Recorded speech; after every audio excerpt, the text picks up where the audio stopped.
There's a lot of money being made, a lot of wealth being created in our society, but it's not being spread anywhere near evenly throughout our society.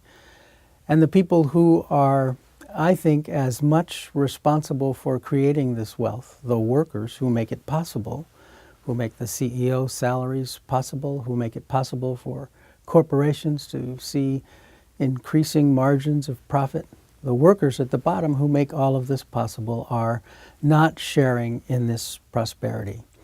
And that's been my focus for the last part of my career as I've worked with the National Council of Churches and the Anti-Poverty Initiative, with Interfaith Worker Justice, trying to advocate for something other than the policy violence that is causing so many workers across our society to struggle.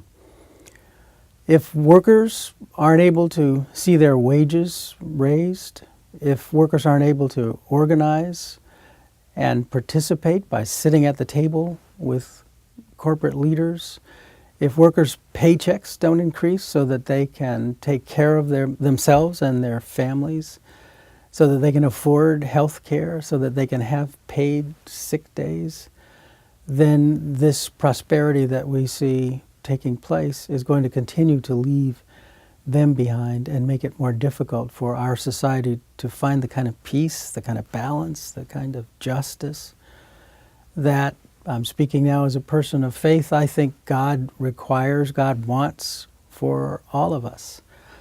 I've been working with the Coalition of Immokalee Workers in Florida. Wendy's is the last of the big fast food companies to refuse to sign the Fair Food Agreement. They've now begun buying their tomatoes in Mexico, where the worker abuses are notorious. They pretend to want to be an ethical employer, but they aren't. It's certainly possible. We've seen companies like Costco, for example, institute policies that bring workers along, that recognize the value of low-wage workers. Low wage, I like to say, it's not that they're low wage, it's that they're underpaid. That's actually what's going on in our society. I like to focus, and my work has focused, especially the last few years, on some of these workers. We know the names of the wealthy in our society at the head of some of these corporations and philanthropic organizations. We know Bill Gates, we know the Koch brothers, but we don't know Lucila Ramirez, for example. I met her in Washington, D.C. in 2011. She works cleaning Union Station. We passed through that, millions of us visiting our nation's capital and learning more about our history and the venerable institutions that reside there.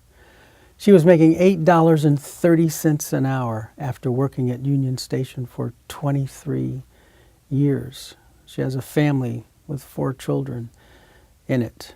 If we can't be fair and just to Lucila Ramirez, then what is the meaning of this prosperity that is available to a few but not to the many? That's the focus of the work that I'm doing and that the faith community is doing, and that's the direction that we need to take.